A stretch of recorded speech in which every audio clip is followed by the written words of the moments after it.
Sa Tacloban City, napinsala ang People's Center and Library matapos hagupitin ng bagyong Yolanda. Pero ayon sa mga otoridad, mas tumindi ang pinsala nito nang manirahan doon ang ilang evacuee. Bagay naman na pinabulaan ng mga residente. May news to go si Mark Zambrano. Sa mga litratong ito, makikita ang gandang taglay ng People's Center and Library sa Tacloban City. Simbolo raw ito ng kalinangan at kasaysayan ng kanilang lalawigan. Taong 1979 nang ipinatayo ni dating Pangulong Ferdinand Marcos ang People's Center at Library na ito dito sa Tacloban City. Itinuturing na heritage site ang library na ito dahil nakalagak dito ang ilang mga makasaysayang libro tungkol sa Leyte at ng buong Pilipinas.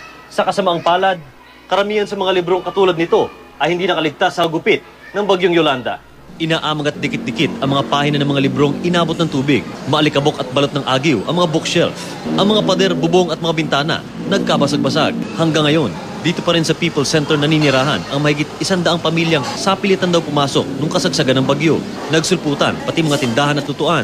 Ayon sa PCGG, mas tumindi ang pinsala sa center nang manirahan ng mga evacuee sa ikalawang palapag kung saan nakapwesto ang library.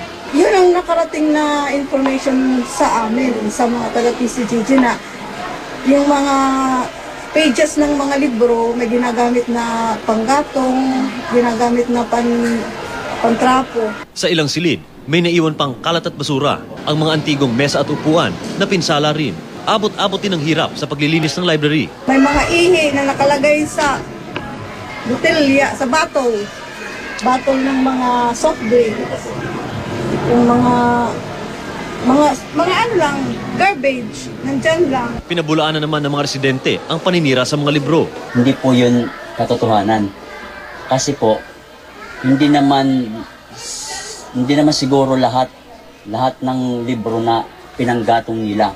Siguro may ilan silang nakikita na libro na nagamit at hindi ko rin naman nakita kasi that time, sir, wala po pa pong yung committee. Kinonsulta na rin daw ng PCGG sa lokal na pamahalaan ang planong paglipat sa mga evacuees. Pero wala pa rin malinaw na plano para sa kanila. Mula rito sa Tacloban City, Leyte, Mark Zambrano, GMA News.